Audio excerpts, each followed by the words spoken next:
Introducing Ger Craddock, Chief Officer, CEUD. The Centre for Excellence Universal Design is part of the National Disability Authority, which is based in Dublin, Ireland. The three areas the centre covers are standards, education and awareness. The centre was set up under legislation in 2007. Its key aims is how do we create societies, our communities, that are fully accessible, understandable and easy to use by all citizens. Introducing Damien Gordon, DIT Senior Lecturer and NDA Authority Member. Society is ever evolving, and one of the things that is changing is because of the advent of internet and web-based technologies, we're a global village now, we're a global community, and we need to look at ways that everybody can understand everybody else and access information to everybody else and support everybody else in new and exciting ways.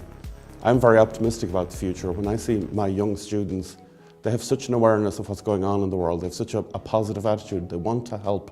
I think the world is being changed by internet technologies, and universal design is a way to think about how to share and how to support and how to help others around the world. Introducing Mary Cleary, Deputy Chief Executive, Irish Computer Society.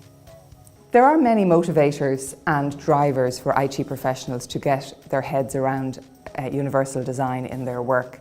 I suppose first of all there's the market demand. Consumers are more and more aware of their rights to have information and services presented to them in an accessible and easy way.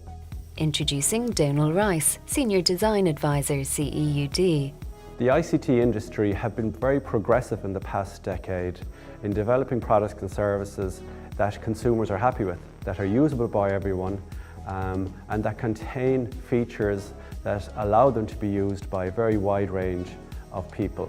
It's now the norm that when we get a new consumer device such as a smartphone, that we can use it out of the box, that it's usable and accessible to us by default almost.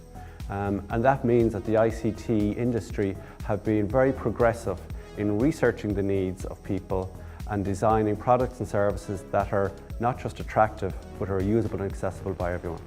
Introducing Neil Murphy, Senior Build Environment Advisor, CEUD. A lot of the work that we do in the centre is the development of design guidance, and from that we develop workshops where we invite along the end users, such as people from professional bodies and people from our stakeholder groups. Introducing Damien Owens, Registrar Engineers Ireland. Universal design as a concept, when it was developed, was, I suppose, the concept is primarily applicable to the construction and primarily, say houses or buildings and making them suitable for everybody. I think it is spread out from that. That's been very welcome. We've seen, particularly through the awards every year, you can see where students are taking that methodology or concept and moving it into medical devices or software and other products.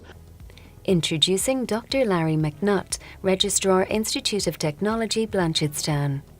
I can't think of any area where the principles that underpin universal design aren't appropriate and couldn't be applied. Whether we're designing buildings and recognising that there is a wide variety of users of that building, or whether it's designing programmes and recognising that how we deliver those programmes must be cognisant of the needs of the diversity of the learners on our campus. Now's the time to grasp universal design in partnership with the champions for universal design, the Centre of Excellence in Universal Design, and employ it from day one in all that we do.